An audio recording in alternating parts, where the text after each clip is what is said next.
నమస్తే welcome to our channel.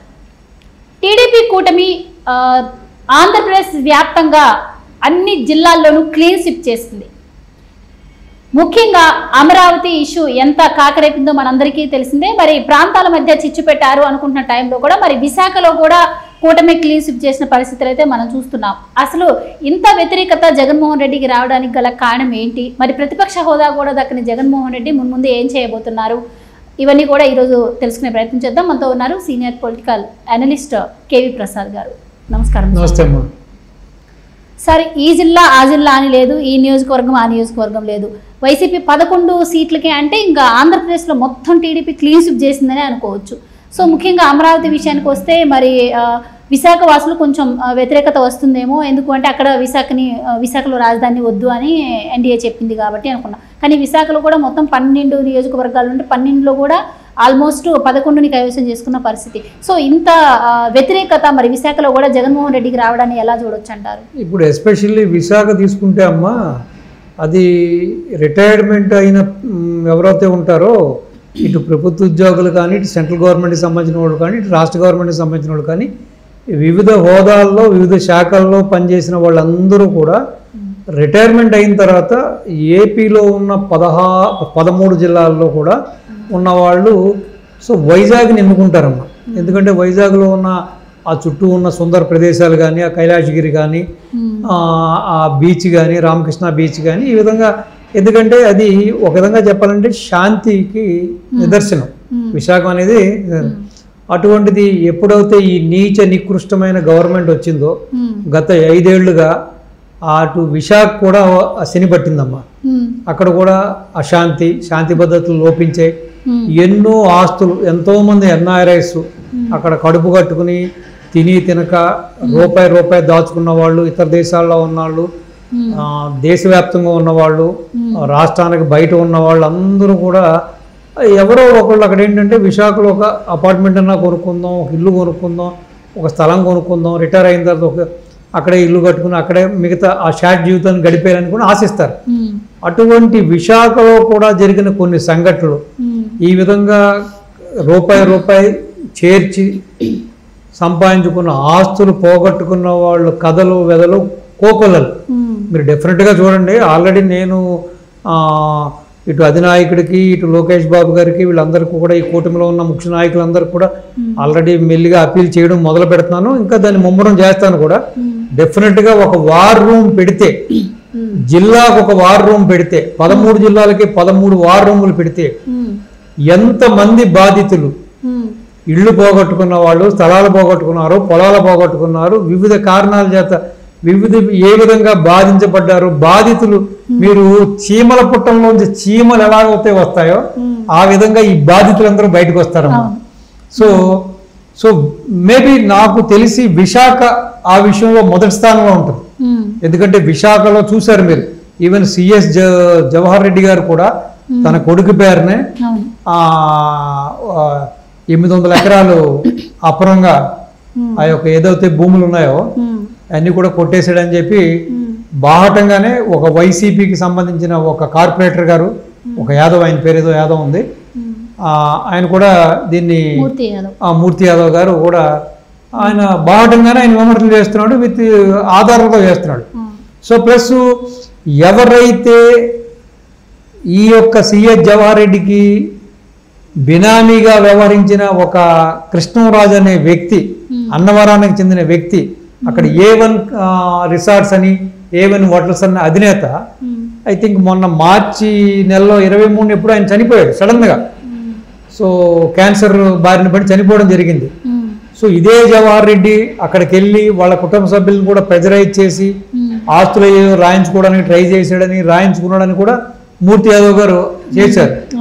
So అదే అక్కడ మాత్రమే కాదు, ఇక్కడ హైదరాబాద్లో కూడా సిఎస్ జవహర్ రెడ్డికి ఉన్న ఆ యొక్క బినామీ ఆస్తులకు కూడా అదే కృష్ణరాజు బినామీ, చనిపోయిన కృష్ణరాజు, ఇక్కడ కూడా చాలా ఆస్తులు ఉన్నాయి. సో దీన్ని బట్టి ఆలోచిస్తే ఈ యొక్క ఐఏఎస్లు ఐపీఎస్లు ఒక దోపిడీ ఏ తారస్థాయిలో ఉందో చూడండి. సిఎస్ వ్యవహారం ఏదైతే ఉందో ఇది ఎలక్షన్స్ అయిపోయిన తర్వాత బయటపడింది. కానీ ఎలక్షన్స్కి ముందే అసలు విశాఖను రాజధాని చేయాలి అన్నప్పుడు అసలు విశాఖ వాసులు కూడా ఎంతో సంతోషించాల్సిన విషయం. మన అందరం అనుకున్నట్టే మరి వాళ్ళ ప్రాంతం అభివృద్ధి చెందుతుంది అంటే కూడా ఎవరు వెనకాడరు. కానీ అలాంటి విశాఖలో ఇప్పుడు ఇంత వ్యతిరేకత ఎందుకు వచ్చింది అంటే ఆంధ్రప్రదేశ్ విడిపోయినప్పటి నుంచి కూడా వాళ్ళు విశాఖను రాజధాని చేయాలి అనడానికి ఒక రీజన్ ఉంది. అక్కడ మొదటి నుంచి విజయసాయిరెడ్డి భూములను కొల్లగొట్టడం జరిగింది. అంటే నేను విశాఖను అభివృద్ధి చేస్తాను, రాజధాని చేస్తాను అన్న మాటలు కూడా వాళ్ళు నమ్మలేదు, మాకు వద్దు అన్నారంటే అక్కడ ఏ రకంగా భూ కుంభకోణం జరిగింది మరి అని కూడా అక్కడ ప్రజలందరూ, ఆంధ్రప్రదేశ్లో ప్రజలందరూ కూడా ఆలోచిస్తున్న పరిస్థితి. మీరేమంటారు విజయసాయిరెడ్డి దగ్గర నుంచి? మీరు ఇప్పుడు ఓన్లీ 2019 ఎపిసోడ్ గురించే మాట్లాడుతున్నారమ్మా.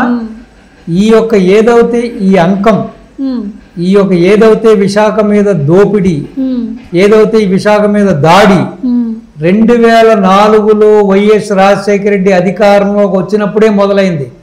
అప్పుడే కొన్ని వేల ఎకరాలు జగన్మోహన్ రెడ్డి విశాఖలో కొట్టేశాడు. మీకు అర్థమైందా? అప్పుడే కొట్టేశాడు చాలా వేల ఎకరాలు. తర్వాత వాళ్ళకి కావాల్సిన అనుమాయులకి ఈ మధ్య తగుదునమ్మా అని చెప్పి వాళ్ళ మేనత్తో ఒక విమలాదేవి వచ్చింది కదా, అయ్యయ్యో నా నా మేనల్లుడు పరిశుద్ధ ఆత్మతో పుట్టినవాడు యేసుతో సమానము అని చెబుతున్నది కదా, ప్రవచనాలు చెబుతుంది కదా ఆవిడ. సో ఈ మహాతల్లి కూడా ఒక టీచర్. ఈవిడి ఏమి పెద్ద ఆస్తుపాస్తులు ఉండేవా కాదు వీళ్ళకి. ఆవిడ ఎన్ని ఆస్తులు కొట్టేసింది ఆ కృష్ణగిరి మిషన్ల పేరున, అదే వైజాగ్ లో కొట్టేసింది, అదే వైజాగ్ లో విలువైన భూములు కొట్టేసింది ఆ మిషనరీ పేరు అంతా కూడా. సో ఈ దోపిడీ 2004లోనే జరిగింది కాబట్టి మీరు చూసుకుంటే 2014లో విజయమ్మ ఎప్పుడైతే అక్కడ నుంచి పోటీ చేసిందో, ఇది ఎంపీగా పోటీ చేసినప్పుడు విశాఖ ప్రజలు అప్పటికే భయభ్రాంతులై ఈ విధంగా వాళ్ళు ఇంత దోపిడీ చేశారు కాబట్టి ఆ హయాంలో మళ్ళీ తగుదనమ్మా అని వైఎస్ రాజశేఖర రెడ్డి భార్య ఇక్కడికి అడుగు పెడతానికి వస్తుంది. డెఫినెట్ గా ఈవిడికి మనం ఓట్లేసి గెలిపించుకుంటే నిప్పులు కుంపటం తీసుకొచ్చి తల మీద పెట్టుకునే చందంగా ఉంటుంది కాబట్టి దారేపోయే దరిద్రాన్ని తెచ్చి నట్టింట్లో పెట్టుకున్నట్టుగా ఉంటుంది కాబట్టి అని చిత్తుగా ఓడించారు. విజయమ్మని చిత్తుగా ఓడించారు. తర్వాత ఇంక 2019లో ఇది ప్రజల గ్రహపాటో లేకపోతే వాళ్లకు ఆ విధంగా మరి ఆ ఐదేళ్ల నాటి శనిని వాళ్ళు అనుభవించాలని వాళ్ళ తలల మీద రాసుందో తెలియదు. కానీ ఏదో రాజశేఖర రెడ్డి పొడి చేశాడు, అది చేశాడు, ఇది చేసేసాడు. వాడి కొడుకు రాజశేఖర రెడ్డి టైంలో మేము చికెన్ తిన్నాం, మటన్ తిన్నాం, రాజశేఖర రెడ్డి కొడుకు వస్తే రోజుకో బర్రె రోజుకో గొర్రె తినొచ్చు అనుకున్నారు. చివరికి చూశారు కదా 5 ఏళ్ల పాలనలో చివరికి బర్రె పేడ గొర్రె గొద్దులు కూడా ప్రజలకు మిగల్చలేదు ఈ మహానుభావుడు. రాష్ట్రాన్ని ఏ విధంగా చేసేసాడో మనం చూసాం. సో ఈ 2019లో కూడా ఈ యొక్క విజయసాయిరెడ్డికి సంబంధించిన ఈ అరబిందో గ్రూపు, వాళ్ళకి సంబంధించిన అనుమాయాలు, విజయసాయిరెడ్డి కూతురు, వాళ్ళ చూసిన దాష్టికాలు, వాళ్ళు చేసిన దోపిడీ చూసాం. వాళ్ళు కూడా కొన్ని వేల ఎకరాలు కొట్టేశారు. అంతటి చక్కటి అద్భుతమైన ఆ యొక్క కైలాసగిరి కొండని ఏ విధంగా చేశారో, బోడిగుండు కొట్టేశారో మనంతా చూసాం. ఈవెన్ మీరు ఫ్లోటింగ్ క్యాసినోస్ తీసుకొచ్చి ఇంతవరకు సౌత్ ఇండియాలో లేని కల్చర్ని ఒక మన ఆంధ్ర ప్రాంతానికి తీసుకొచ్చి, ఎస్పెషల్లీ ఇండియాకు తీసుకొచ్చి ఒక ఫ్లోటింగ్ అంటే ఒక షిప్ తీసుకొస్తారు, షిప్ని సముద్రంలో పెడతారు, దాంట్లో క్యాసినోస్ ఆడుతూ ఉంటారు. ఇక్కడ దాన్ని కూడా పెట్టాలని చూశారు. కానీ తీవ్రమైన ప్రజా వ్యతిరేకతతో వెనక్కి తగ్గారు. ఈ విధంగా రాష్ట్రాన్ని ఎన్ని రకాల దోచుకున్నారు. ఎస్పెషల్లీ మీరు చెప్పినట్టుగా విశాఖని వీళ్ళు భ్రష్టు పట్టించారు కాబట్టి ప్రజలు అప్రమత్తులయ్యారు. ఇప్పటికే మనకి శాంతి భద్రతలు కోల్పోయాం, ఇప్పటికే ఆస్తులు కోల్పోయాం కాబట్టి వీళ్ళకి చరమగీతం పాడేశారు, వీళ్ళకి జీరో అక్కడ. ఫైనల్ గా ఇంకొకటి, మొన్న ఈ మధ్య ఎలక్షన్స్ ముందు జగన్మోహన్ రెడ్డి గారు ఇచ్చిన ఇంటర్వ్యూలో కూడా ఓ మీడియా ఛానల్కి అసలు అమరావతిలో ఏముంది, విశాఖలో ఇన్ఫ్రాస్ట్రక్చర్ ఉంది, డెవలప్ అయిన ప్రాంతం, అక్కడ రాజధాని చేస్తే మంచిది అని చెప్పారు. అని ఇదే విషయాన్ని ఆయన అధికారంలోకి వచ్చిన దగ్గర నుంచి చెప్తూ ఉన్నారు, కానీ 5 సంవత్సరాలు చేయలేదు. అంటే అక్కడ అన్ని వసతులు ఉన్నాయి, రాజధాని చేయడం అంత సింపుల్ అని చెప్పిన వ్యక్తి మరి 5 సంవత్సరాలు చేయకపోవడం వెనక కూడా రీజన్ ఇదే అంటారా? మ్యాక్సిమము వాళ్ళు ఏదైతే విశాఖని టార్గెట్ పెట్టుకుని ఈ విధంగా ఆస్తులన్నీ మ్యాక్సిమం కొట్టేసిన తర్వాతే అప్పుడు ఆ లాస్ట్ స్టేజ్లో ఈ అంశాన్ని కొంచెం ఉధృతగా బయటికి తీసుకొచ్చారు. ఎందుకంటే వాళ్ళకున్న ఆస్తులన్నింటినీ కూడా ఒక్కసారిగా రేట్లు పెంచుకోవడం కోసం. మీకు ఆటోమేటిక్గా రాజధాని వచ్చిందనేటప్పటికి విపరీతమైన భూములకి రెక్కలు వస్తాయి కదమ్మా రాజధాని ప్రాంతంలో. సో ఇదంతా కూడా కేవలం ఏంటంటే వాళ్ళ ఆస్తిని పెంచుకోవడానికి వాళ్ళ మనుగడను కాపాడుకోవడం చేసిన కుట్ర.